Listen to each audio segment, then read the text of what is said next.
Buffer solution. Buffer solution म्हणजे काय असते, आयोनिक इक्विलिब्रियम मधले कन्सेप्ट आहे, जे की काय ज्यामध्ये सोल्युशनचं जर ऍसिड आणि बेस त्यामध्ये ऍड केलं तर त्यामध्ये पीएच चेंज होत नाही. चेंज होतो पण थोड्या प्रमाणात चेंज होत नाही, कॉन्स्टंट राहतं जवळजवळ. तर डेफिनेशन काय आहे, a solution which resistance change of pH does not change significantly on addition of small amount add करायचं, तर स्ट्रॉंग ऍसिड किंवा strong base is called as the buffer solution. त्या सोल्युशनला बफर सोल्युशन म्हणतात. तर बफर सोल्युशनच्या प्रॉपर्टी काय आहेत आता, pH of buffer solution does not change. pH change होत नाही appreciably upon the adding of small amount of the strong acid add करायचा किंवा strong base ऍड करायचा स्मॉल अमाउंट मध्ये पण. pH of buffer solution does not depend on the volume of the solution वरती काय करत डिपेंड करत नाही. Solution can be diluted without the change in pH. Dilute केलं जाऊ शकते सोल्युशन ही काय, पण पीएच बदलू शकत नाही त्याचा. PH of the buffer solution remain constant. PH काय होणार त्याचा, कॉन्स्टंट राहणार. कीप्ड फॉर लॉंग टाइम त्याला कॉन्स्टंट ठेवू शकतो आपण. त्यानंतर pH of buffer pH solution are used in quantitative analysis नाही qualitative analysis, quantitative analysis mixture मधलं, डायजेशन ऑफ फूड मध्ये, जे की आपलं ब्लड बफर असते, प्रिझर्वेशन ऑफ द फ्रूट आणि फ्रूटचं प्रिझर्वेशन करण्यासाठी ॲग्रिकल्चर अँड डेअरी प्रोडक्ट मध्ये यूज केला जाते. इंडस्ट्रियल प्रोसेस म्हणजे मॅन्युफॅक्चरिंग, डायज, पेंट्स यांच्यासाठी काय केला जाते, याचा वापर केला जाते.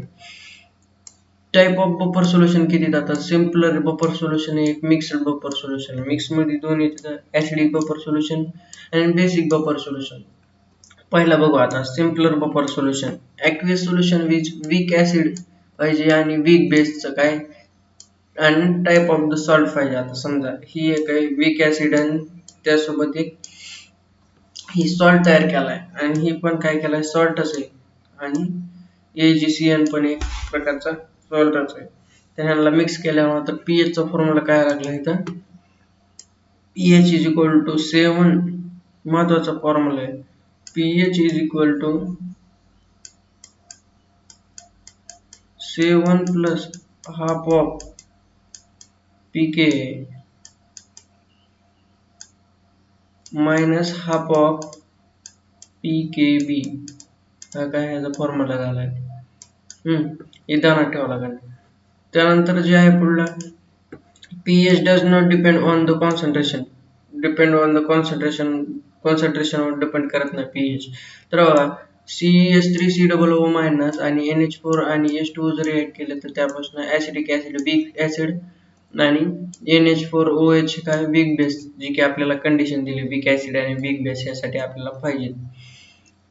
त्यानंतर बफर ऍक्शन मध्ये केस 1 बघा, मिक्सिंग ऍसिड मिक्सिंग केल्यावर काय होते, CH3 म्हणजे ऍसिड मध्ये H+ असते, मिक्स केल्यावर काय होते ऍसिडिक ऍसिड तयार व्हायला लागलाय आणि NH4OH मध्ये H+ मिक्स झाला तर NH4 प्लस व्हायला लागला आणि H2O.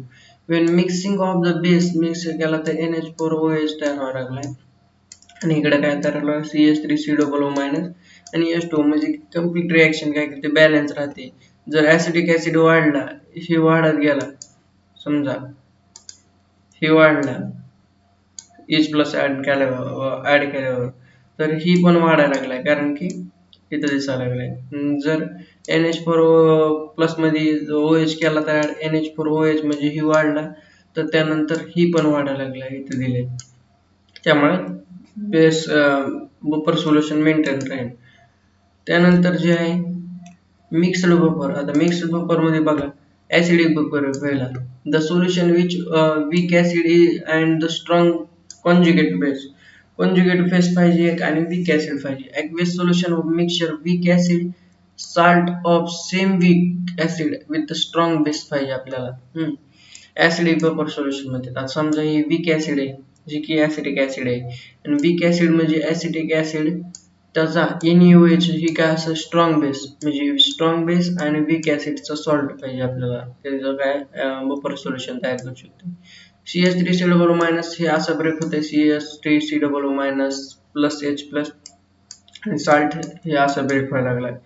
ही आहे वीक ऍसिड आणि ही कॉन्जुगेट बेस आहे. त्याचा कॉन्जुगेट बेस काय म्हणून ध्यानात ठेवायचा की त्याच्यातनं H प्लस निघून गेलाय. आता H प्लस निघून गेलाय म्हणजे आता हे आणखी H प्लस देऊ शकत नाही, म्हणून ह्याला काय म्हणतात कॉन्जुगेट बेस. आता ह्याच्याकडे एकच H प्लस ऍक्सेप्ट करायची टेंडन्सी आहे आणि जे Na आहे ती काय स्पेक्टेटर आहे नाही. आता यामध्ये बफर ऍक्शनचं बघा, आता केस 1 मध्ये बघा, small amount of acid is added in the buffer solution, then the H plus is ion of acid react with the CH3COO minus ion produce acetic acid. आता ह्याच्यासोबत हे काय करणार, H प्लस रिॲक्ट करून ऍसिडिक ऍसिड तयार करणार. No appreciable change येणार नाही त्यामध्ये. Most of the added H plus ion consumed in their, कारण की जे आपल्याला सॉल्ट आहे, सॉल्ट आता 100% डिसोसिएट होणार. इथे आपल्याला CH3COO मायनस जास्त भेटणार नाही इथं, पण ही सॉल्ट 100% ब्रेक होऊन ही इथं आपल्याला जास्त CH3COO मायनस भेटणार. त्यापासून काय होणार, H प्लस बरोबर ही रिॲक्ट केलं की पुन्हा ही काय करणार, ऍसिड तयार करणार. त्यामुळे ऍप्रेसिबल चेंज ह्यामध्ये येत नाही pH मध्ये. ह्याच्या small amount of the base added केला तर काय व्हायला, CH3COOH सोबत बेस रिॲक्ट केला तर CH3COO आणि H2O तयार व्हायला लागलाय. त्यामुळे be no appreciable change in the pH होतं चेंज, पण मायनस नेग्लिजिबल मध्ये काय होते, पीएच चेंज होतं. त्यामुळे ह्याला अप्रॉक्सिमेटली काय केलं जाते, कॉन्स्टंट मानलं जाते. त्यानंतर पीएच कसा काढायचा ऍसिडिक बफर सोल्युशनचा, तर त्यामध्ये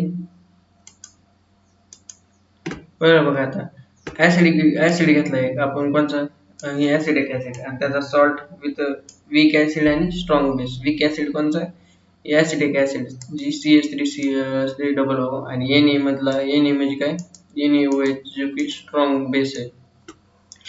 ह्याला ब्रेकडाऊन केलंय, हे टाईपने ब्रेकडाऊन होत आहे. ह्याचं ब्रेकडाऊन केलंय Na प्लस आणि हे एक आयन मिळतं. आता आपल्याला माहिती Ka इज इक्वल टू काय असते, K इज इक्वल टू, आता वरचं म्हणजे प्रोडक्ट असतं पहिल्यांदा CH3COO मायनस आणि H प्लसचं कॉन्सन्ट्रेशन. आता हे प्रोडक्टचे झालं, डिवायडेड बायला काय असते त्याचं रिएक्टन्सचं, जी की ऍसिडिक ऍसिड आहे पहिल्यासाठी लिहायला लागलात आपण. आता जी ऍसिडिक ऍसिड आहे CH3COOH, आणि H प्लस आयन ह्याच्यावरून काढून घ्यायचे कुठं, ह्या CH3COO ला इकडे घेऊन जायचं आणि ह्याला इकडं आणायचं. ह्याच्यावरून H प्लस आयनची व्हॅल्यू काढू शकतात आपण. आता ही आली H प्लस आयनची व्हॅल्यू. आता CH3COOH काय आहे, ऍसिड आहे, आणि ही काय आहे, कॉन्जुगेट बेस आहे. कॉन्जुगेट बेस कशावर H प्लस डोनेट केलाय, फक्त आता ही काय करू शकते, ऍक्सेप्ट करू शकते. त्यामुळे ऍक्सेप्ट करणारा कॉन्जुगेट बेस असते. ऍसिड आणि कॉन्जुगेट बेस आणि कॉन्जुगेट ऍसिड मध्ये फक्त एकाच H प्लसचा डिफरन्स असते, एवढं ध्यानात ठेवा. Taking a log on both side, दोन्ही साइडला लॉग घेतला तर काय होईल, बघा आता लॉग मायनसने लॉग घेऊ, log of H plus ion concentration. त्यानंतर काय होईल, लॉग ऑफ K, आता K कॉन्स्टंट आहे, त्यांनी म्हणजे लॉग ऑफ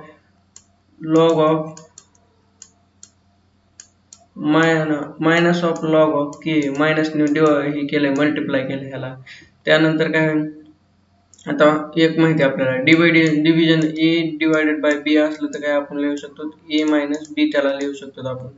म्हणून आधीची तर मायनस 1 आहे, त्याच्यामुळे काय व्हायला लागले, minus of log of he acid minus log of conjugated base, त्याच्यावर काय होणार, प्लस व्हायला लागला. आता minus of log of H plus ion concentration म्हणजे काय, pH असते. Minus of log of Ka म्हणजे काय असते, pK असते. आणि मायनसला मायनस ठेवून घेऊ. आता मायनस मायनस काय व्हायला लागलं, प्लस व्हायला लागलं, म्हणजे ऍसिड लॉग ऑफ फक्त काय राहिलं इथं, लॉग ऑफ वर ऍसिड. आता A मायनस बी काय असते, A डिवायडेड बाय B असते. लॉग ऑफ A मायनस बी काय असते, A डिवायडेड बाय B म्हणजे काय, acid divided by conjugated base. हे काय झाला, याचा फॉर्म्युला झाला. त्याच्यावरून दिलं यांनी pH is equal to pK minus log acid divided by conjugated base. pH is equal to pK log of conjugated acid. जर आपण ह्याला उलट केलं वरी घेतलं तरी मायनसचं काय होईल प्लस होईल. त्यामुळे काय व्हायला लागलं conjugated base divided by acid. जर हेंडरसन इक्वेशन म्हटलं जाते pH is equal to pK log of salt divided by acid किंवा conjugated base divided by acid. ही साल्ट डिवायडेड बाय ऍसिड ही पूर्णपणे खरं नाही. कुठं कुठं ह्याला काय एक्सेप्शन येतात. Conjugated base is equal to salt because of the CH3 minus mainly comes from the salt dissociation. ने आपल्याला काय मिळते CH3 CH3 म्हणजे acidic acid in presence of the CH3 ने ऍप्रेसिली डिक्रीज म्हणजे कमी प्रमाणात डिक्रीज होत आहे. Acid is equal to initial concentration of the acid is almost ionized in presence due to the common ion effect. आता काय होईल ह्याच्यामध्ये बघा आता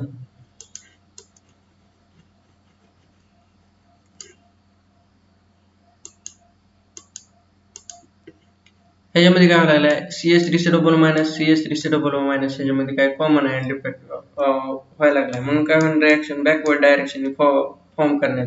आधीच पहिल्यांदा वीक ऍसिड असल्यामुळे जास्त तुटत नाही आणि स्ट्रॉंग ऍसिड असल्यामुळे जास्त तुटते. 100% डिसोसिएशन होऊन ही जास्त CH3 मायनस येते. पण ही वीक ऍसिड असल्यामुळे काय होते बॅकवर्डला आधीच कॉमन आयन इफेक्ट मुळे रिएक्शन चालली आहे आधीच वीक ऍसिड आहे म्हणून CH3 मायनस तुटतच नाही जवळजवळ. म्हणून ह्याचं कॉन्सन्ट्रेशन इनिशियली जेवढं आहे तेवढंच फायनली पण घेतलं जात आहे. त्यामुळे हे जे salt is conjugated base is equal to salt आपण घेऊ शकतो त्या सिच्युएशन मध्ये. pH range of acidic buffer solution ची कुठवर असू शकते depend on the pK of acid ratio of the salt to the acid concentration. ते कसं आहे pH is equal to pK log of salt काय CH3 मायनस Na आणि खाली त्याचा ऍसिड काय ऍसिडिक ऍसिड. तर आपण 1 to 10 पर्यंत त्याला चेंज करू शकतो म्हणजे pH is equal to pKa plus minus 1 होऊ शकते आपल्याला कोणत्या ते या लॉग वरून. आता लॉग ची प्रॉपर्टी काय माहित पाहिजे आपल्याला मॅक्झिमम अमाऊंट ऑफ आता लॉग मध्ये काय लॉग बी आपल्याला माहिती पाहिजे. लॉग 2 किती असते लॉग 2 असते 0.3 असते आणि लॉग 3 काय असते लॉग 3 असते 0.477 असते. त्यानंतर झालं तर लॉग 2 झालं लॉग 3 लॉग 11 एक माहित पाहिजे जी की असते 1.04 असते लागते ते कुठे कुठे. Maximum buffer action in acidic buffer मध्ये आता आपण maximum pH is equal to pK करू शकतो कारण की मॅक्झिमम आपण काय करू शकणार pH मायनस होऊ शकते आणि त्यातनं त्यामुळे ती मॅक्झिमम ही pH is equal to pK येऊ शकते. बेसिक बफर सोल्युशन त्यामध्ये बी असंच आहे NH4OH मिक्स वीक बेस घ्यायचा आणि कॉन्जुगेटेड ऍसिड घ्यायचा. तिथे काय करावं कॉन्जुगेटेड बेस घ्यावा लागत होता NH4OH आणि NH4Cl आपण काय करू मिक्स करू त्यानंतर ही आपल्याला त्यानुसार रिएक्शन होईल.